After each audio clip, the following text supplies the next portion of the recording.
சில விஷயங்கள் வரும்போது இது நிலைக்காது அப்படின்னு சொன்னவங்களை தாண்டிதான் இப்ப திரு நிதிஷ்குமார் எங்களோட வந்திருக்காரு இல்லையா? திரு நிதிஷ்குமார் அவர்கள் வெளியில போகும்போது என்ன சொல்லிட்டு போனாரு, இன்னைக்கு எப்படி உள்ள திரும்பி வந்திருக்காரு.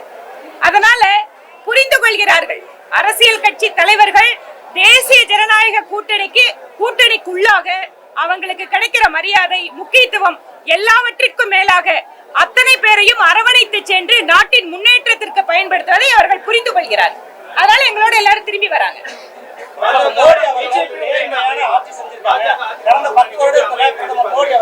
அவர் அடுத்த கேள்விக்கு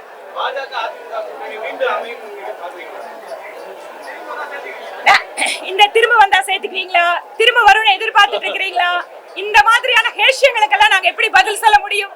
ஆனால் எங்களை பொறுத்தவரை தேசிய ஜனநாயக கூட்டணியும் பாரதிய ஜனதா கட்சியும் பிரதமர் மோடி அவர்களும் இந்த நாட்டில் இருக்கின்ற யார் வந்தாலும் நாட்டுக்காக வாங்க, நாம வேலை செய்ய வாங்கன்னு எல்லாத்தையும் இணைச்சு வேலை செய்ய தான் தயாரா இருக்காங்க.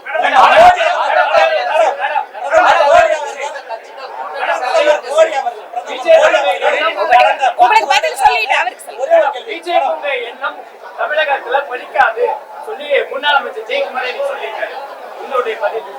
எங்களோட என்ன தெரியலையே, நாங்க பொதுவா தான் இருக்கோம், நாங்க ஒண்ணு என்னத்தை சொல்லலையே.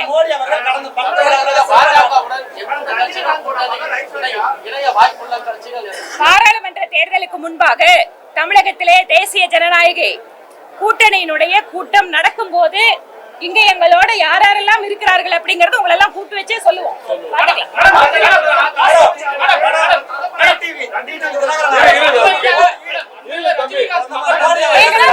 யாரோட கேள்விகள்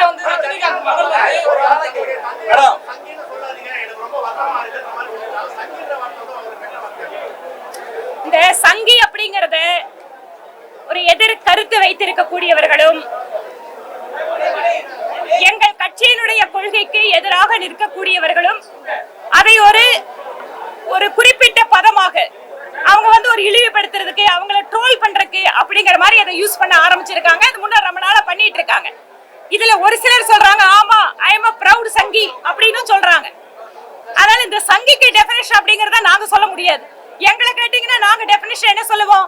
இந்த நாட்டை நேசிக்கின்ற, இந்த நாட்டின் நலன்களை சமரசம் செய்து கொள்ளாத யாராக இருந்தாலும் இந்திய நாட்டினுடைய குடிமக்கள் அவங்களை சங்கின்னு சொல்றதுல பெருமைன்னு சொல்லிக்குவோம்.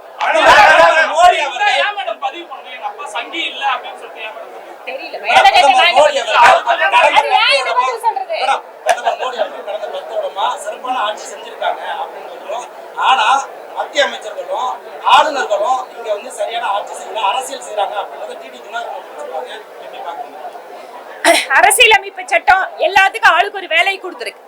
மத்தியில் இருக்கக்கூடிய அரசு என்ன பண்ணணும், கவர்னருக்கு என்ன வேலை, மாநில அரசாங்கத்துக்கு என்ன உரிமைகள் அப்படிங்கறது எல்லாமே ரொம்ப கிளியரா அரசியலமைப்பு சட்டத்தில் இருக்கு. அதுக்குள்ள இருக்கிற அதிகாரத்துக்குள்ள தான் எல்லாரும் வேலை செய்ய முடியும்.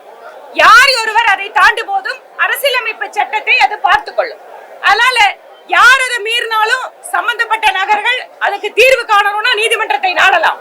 ஆனால் எங்களை பொறுத்தவரை அரசியலமைப்பு சட்டத்தை எங்களுடைய மத்திய அமைச்சர்களோ ஆளுநரோ எல்லா இடத்துலயும் அவங்க ரோல பிளே பண்ணிட்டு இருக்காங்க. அவ்வளவுதான். பாஜக வாக்குறுதி குறைவா இருக்க பாஜக நாடாளுமன்ற தேர்தல் தைரியமா எதிர்கொள்வதற்கான இது இருக்கு. நாங்க இத்தனை வருஷம் கட்சி நடத்திட்டு இருக்கோம். ஒரு தேர்தல் கூட நாங்க புறக்கணிக்கிறேன்னு சொல்லல. நாங்க மக்கள் கிட்ட திரும்ப வேலை செய்யறோம், மக்கள் கொடுக்கிற வாக்குகளை வாங்குறோம், எங்கள் ஆதரவை நாங்கள் பலப்படுத்தி கொண்டே வருகிறோம். அதனால எந்த தேர்தலையும் பார்த்து பிஜேபிக்கு பயம் இல்ல. நாங்க அரசியல் கட்சியா இருக்கிறதே தேர்தலில் நின்று மக்களோட ஆதரவு வாங்குறதுக்கு தானே.